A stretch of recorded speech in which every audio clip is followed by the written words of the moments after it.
story of Halo 2 it's the story of Halo 1 told from the Covenant perspective.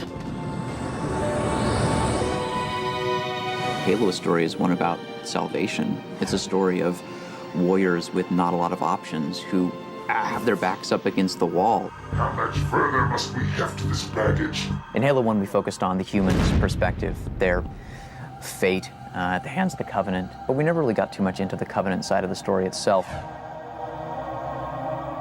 Arbiter is a real challenge to the story because he's not the chief, he's not human. Release the prisoner. As the player at the start of the game, you don't realize that you're actually going to play this elite general who's been disgraced, but you get this quick glimpse at, that's the flip side of what happened to the Covenant at the end of the first game. Halo's destruction was your error, and you rightly bear the blame. But ultimately, the terms of your execution are up to me. I am already dead. A couple levels into the game, you realize, oh my God, I get to play this guy. People identify with humans. People care about humans more. So we really have to put the Arbiter in a position in the story where he matters and where the player cares about him. You want to look at this guy and you want to see that, wow, he's just as cool as the Master Chief. What would you have your Arbiter do? This time around, it's essentially we're telling two stories that simultaneously. We're going back and forth from level to level. Way over 90% of the time, there's going to be the player who's not paying any attention to the story. He's writing his own story. It's basically just an action movie. That's really a challenge in a game. Like when you stop the game and give the player your dose of the story, and you've succeeded when he's not thinking of those two things as different anymore. What we are doing now in Halo 2 is so much more in-depth. We're bringing so much more character to each one of the entities. For the sacred icon has been found. With it, our path is clear, our entry into the divine beyond guaranteed. This new character here is the Prophet. They wanted some guy who is omnipotent looking and, really powerful. Looks like, but really old and fragile. Prophets are the ultimate bad guys. Were it not for the Arbiters, the Covenant would have broken long ago. In Halo 2, we are really making a bigger effort to give each one of those characters their more animalistic behavior, something that's more true to the actual character themselves.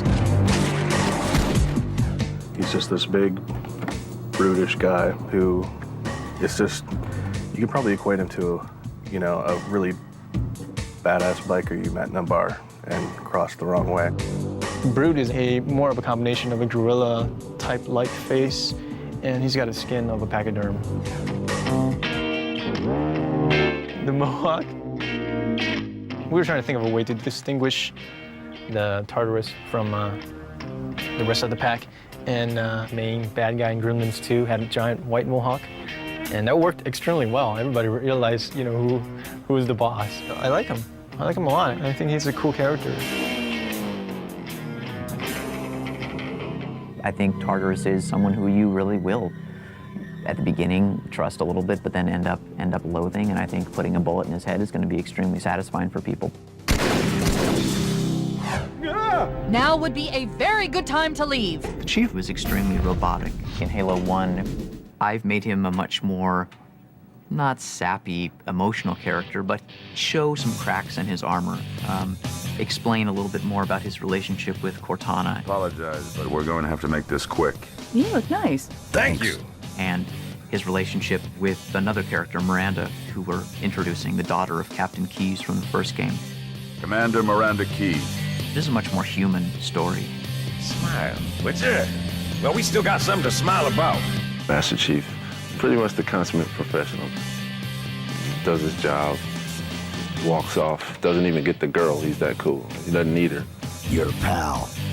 Where's he going? This game's about making a hero of everybody who picks it up. I'm really excited about the moment where the player puts down the controller and says, oh man, that was so awesome. I just beat the crap out of him. We're going in. Get tactical, Marines! And it's just fun. It's a great universe. I mean, I don't know if I'd want to live there, but it's fun to visit. Oh, I know what the ladies like. Stay down!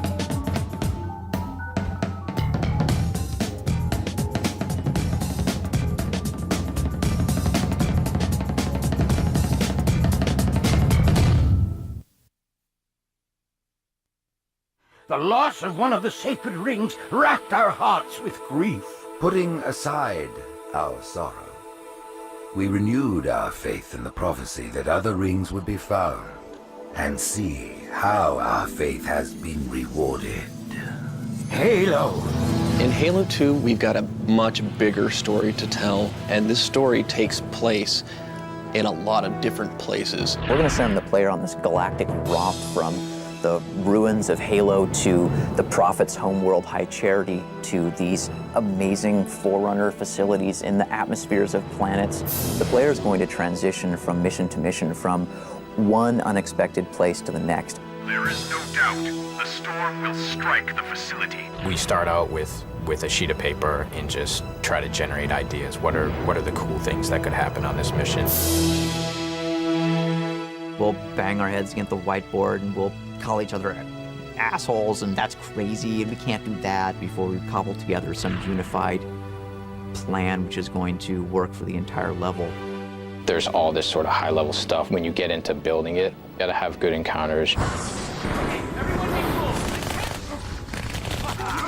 gotta have good arcing fiction on a 3 to 5 encounter basis.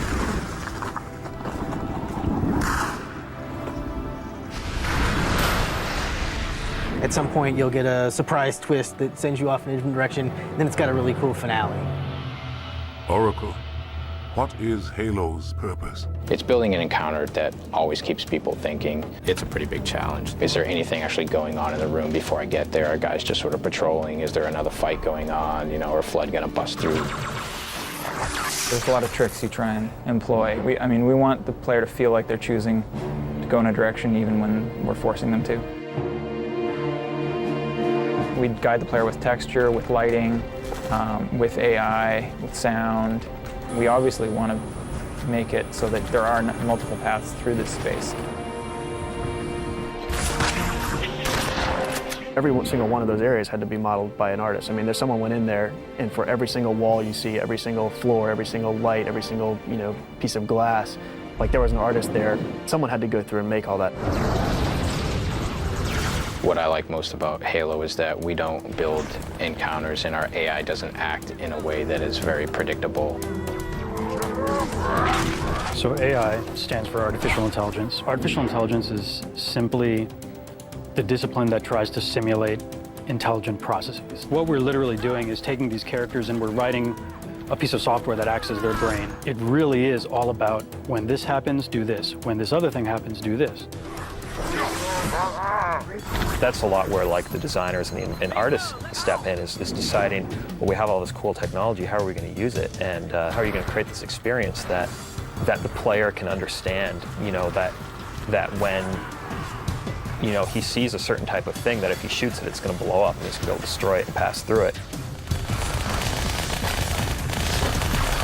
Most of the Halo world is not destructible. You have to walk a fine line in deciding what things are going to be destructible and what's going to match the player's expectations for what's destroyable. When someone says, hey, the whole world is destructible, that's great. We've done our job. We've made them believe that. So that kind of thing really excites me, is being able to create a real environment and not take shortcuts and not fake things, and actually just get in there and really try to make it a real place and a real exciting place for people to go.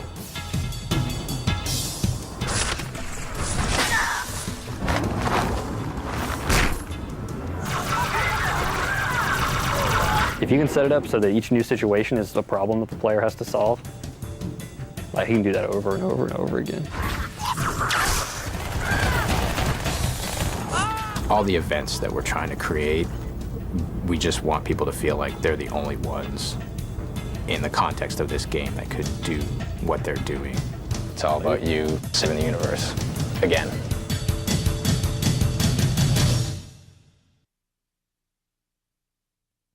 I think the days are gone where the guys say, honey, I'm going over to Jeff's house to go play cards. Now it's, honey, I'm headed over to Jeff's house to go play Halo.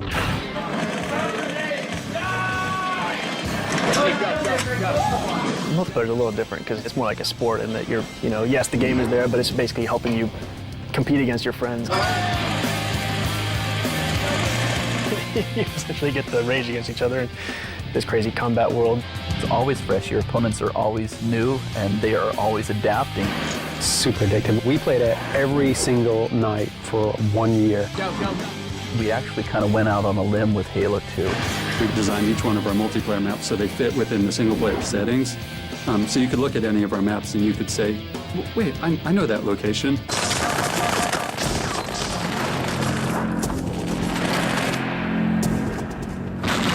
Probably the most popular team game types is Capture the Flag. Or on almost every Halo 1 map, we had 2 bases that were pretty identical. And at the beginning of Halo 2, we were trying to think of different ways where we can make our maps more asymmetrical. It's fun to play as the attacker, and then it's fun to play as the defender. You can never completely defend the base. Maybe there's 2 guys defending, but there's 3 ways in. You're always having to make these choices. So the attackers start on the beach, and we give the attacker a warthog and 2 ghosts. And then we don't give the defender anything except the rocket launcher. And the beach is separated from the main complex by this seawall, so it gives the attackers a home, and then the defenders also have their base, which is their home. And then the vehicles have to come in through this one gate. The rocket launcher guy usually likes to get into position to attack that gate. The HUD is the heads-up display. Let's say I'm in a firefight and I'm firing my weapon, and if I'm taking damage, the indicator turns red, so I can instantly see if my teammates are in trouble. And if one of them was to die, my friend there is dead. He shows up with a big red X over his head. Now, there's been many times I've been in a game and I'll be following my buddies right into go get the flag, and then all of a sudden I'll see all these red X's appear on my screen. I'll go, you know, maybe now is not a good time to run through that door.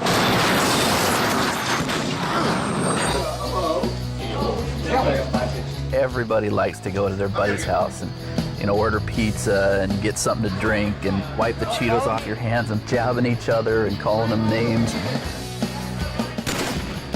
What we wanted to do was take that whole situation and bring it to Xbox Live. And so we tried to create what we called a virtual couch. We tried something completely new, which is this party system, where you and your friends kind of combine together online, and you can jump from game to game to game to game, and you and your friends will always be together. You suck, man.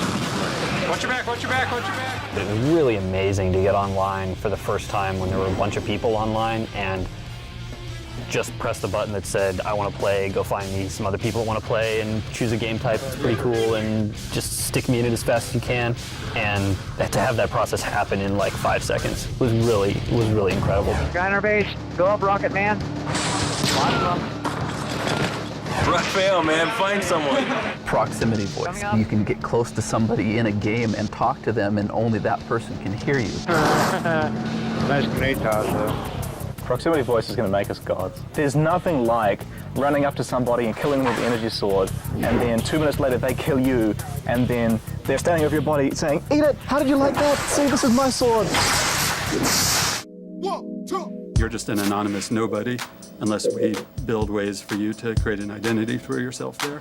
We allow them to customize their color, their player emblem, so that when they go online, I'm the little red smiley face, and so people see my red smiley face and they go, hey, I remember that guy. My clan is a group of guys that form a team, and we may practice, we may join one of these matchmaking playlists. It's hard to play with people that are lower skill level than you, even if you really like them, because you're probably going to lose more often and you're not going to have as much fun. If I play with Chris, the 2 of us are ranked together as a team, and if he's not as good as me, then that's going to take down your rank. The point is, Chris sucks. Flag drop. Oh my god! Oh, I died. Because Carney was no good. One of the cool things we're working on is integrating the live functionality of the game with the website, and we're kind of going to be a starting point for your Halo 2 bragging rights. Other really cool things about map analysis or statistics on kills and weapons killed with that we may or may not get to, depending on how tired I get between now and September. If we do this right, if we are able to really pull off the engine and Xbox Live and the social community, it's going to destroy everything else that's out there. There is something somewhat magic It's like being an athlete in a sporting event. Nice. The rush that you get when you're about to win and your heart starts going boom, boom, boom, boom. Sniper! And you know you're gonna just almost get it to score. You just assisted! And then somebody snipes you from the corner. And you jump up and scream and throw your controller down. And you hate it, but you love it, and you gotta play again.